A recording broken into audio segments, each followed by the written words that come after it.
세계 조선업계가 두 눈을 의심했습니다. 한국이 30년간 프랑스에 바치던 로열티를 끊어버렸기 때문입니다. 해안척 팔 때마다 프랑스 GTT에 100억 원 가까운 돈을 내야 했습니다.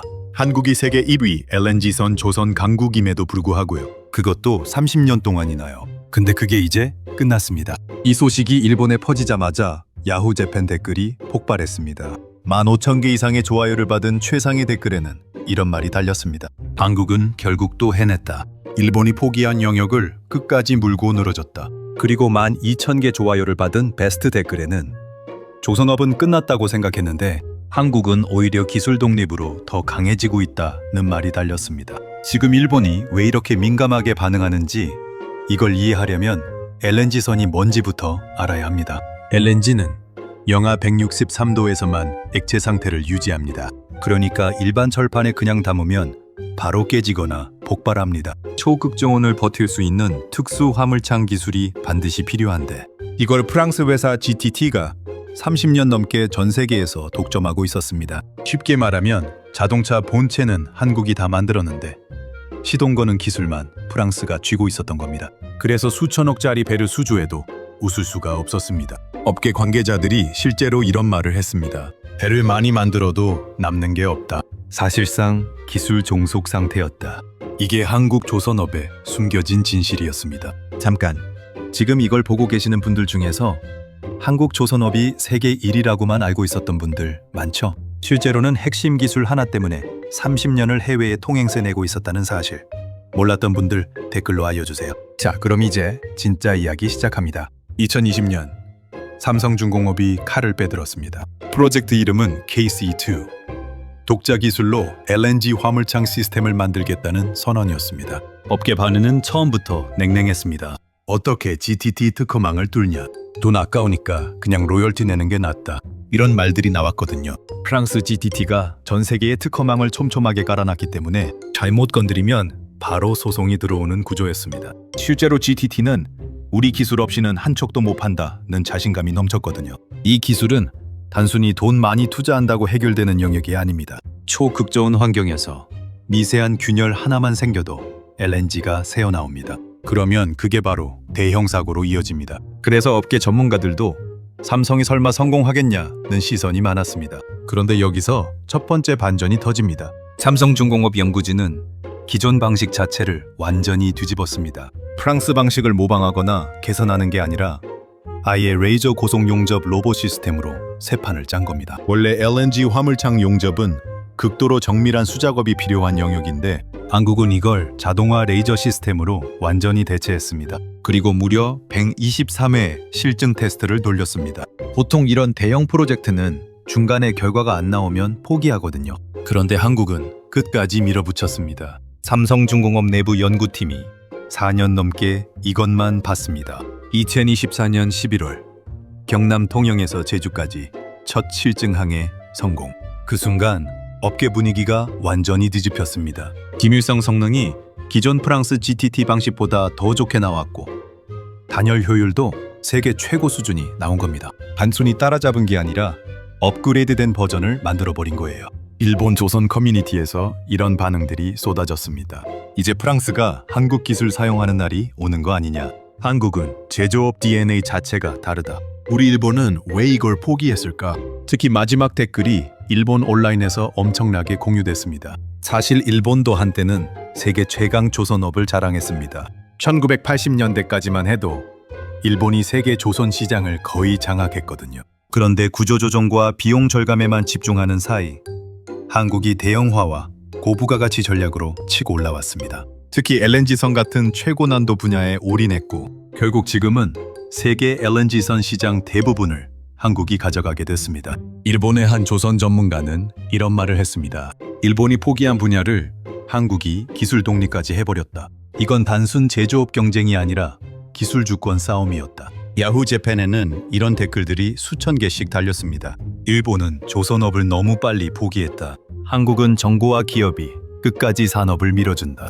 한국은 돈이 안 돼도 미래 산업은 절대 안 놓친다. 자국 산업에 대한 한탄과 한국에 대한 솔직한 인정이 동시에 터진 겁니다. 자, 이제 두 번째 반전입니다. 프랑스 GTT가 긴장하기 시작했습니다. 원래 GTT는 한국 조선사들이 자기들 기술 없이는 아무것도 못한다고 생각했거든요. 그래서 로열티를 계속 높은 수준으로 유지할 수 있었습니다. 그런데 한국이 독립 성공하자 분위기가 급변합니다. 일부 업계 기사에서는 프랑스 측이 다시 협상 분위기를 만들려고 했다는 이야기가 흘러나왔습니다. 그런데 이미 늦었습니다. 예전에는 울며 겨자 먹기로 로열티를 냈다면 이제는 우리 기술로 간다는 카드가 생긴 거니까요. 여기서 돈 계산을 해보면 이게 얼마나 큰 사건인지 느껴집니다. LNG선 한척 가격이 3천억에서 4천억 원 수준입니다. 여기서 100억 원 가까운 로열티가 사라진다는 건 조선사 수익 구조 자체가 바뀐다는 얘기입니다. 업계에서 실제로 나오는 이야기가 순이익이 2배 가까이 뛸 수도 있다입니다. 삼성중공업 하나만의 이야기가 아닙니다. 현대중공업, 한화오션까지 한국 전체 조선 생태계가 달라집니다. 그리고 타이밍이 완벽합니다. 유럽이 러시아 가스를 줄이면서 LNG 수입을 엄청나게 늘리고 있고 중동과 미국 물량도 계속 증가 중입니다. 앞으로 LNG 운반선 발주는 계속 나올 수밖에 없는 구조예요. 기술 독립이 딱 그 타이밍에 터진 겁니다. 이제 세 번째 반전입니다. 이게 진짜 무서운 부분이에요. 이번 KC2 기술은 아직 중형급 LNG선 중심입니다. 그런데 삼성중공업이 다음 단계를 이미 준비 중입니다. 17만 세제곱미터급 초대형 LNG선까지 확대 적용할 계획이거든요. 이게 성공하면 프랑스 GTT가 30년간 쌓아온 독점 구조 자체가 완전히 흔들립니다. 일본 온라인에서는 이 소식을 듣고 이런 반응이 터졌습니다. 한국은 추격자로 시작해서 결국 독점자를 뒤흔드는 나라가 됐다. 반도체도 배터리도 이제 조선 핵심 기술까지 일본이 배워야 할 게 있다. 중국 얘기도 안 할 수가 없습니다. 중국도 LNG선 시장을 엄청나게 밀고 있습니다. 국가 지원을 등에 업고 가격 경쟁력으로 빠르게 치고 올라오고 있어요. 그런데 아직 핵심 기술과 안정성에서 한국이 압도적으로 높은 평가를 받고 있습니다. LNG선은 사고 한 번 나면 끝입니다. 선주들이 가장 무서워하는 게 바로 그 사고 리스크거든요. 결국 신뢰도가 모든 걸 결정합니다. 여기에 지금 한국 조선업이 더 무서운 이유가 하나 더 있습니다. 스마트 팩토리 전환입니다. 예전에는 조선소 하면 사람 갈아 넣는 3D 업종 이미지가 강했잖아요. 그런데 지금은 완전히 다릅니다.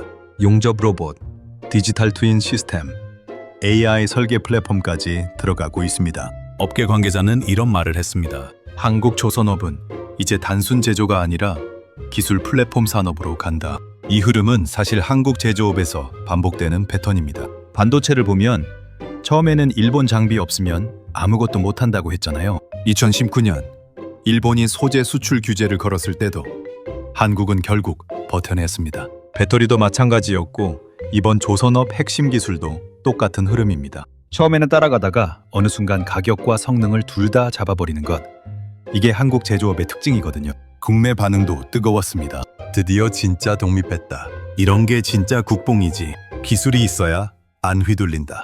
이런 댓글들이 국내 포털과 커뮤니티에서 엄청나게 퍼졌습니다. 요즘 한국 산업 이야기 나오면 반도체 위기, 배터리 위기, 중국이 따라온다는 위기론이 많잖아요. 근데 이번 사건은 완전 반대입니다.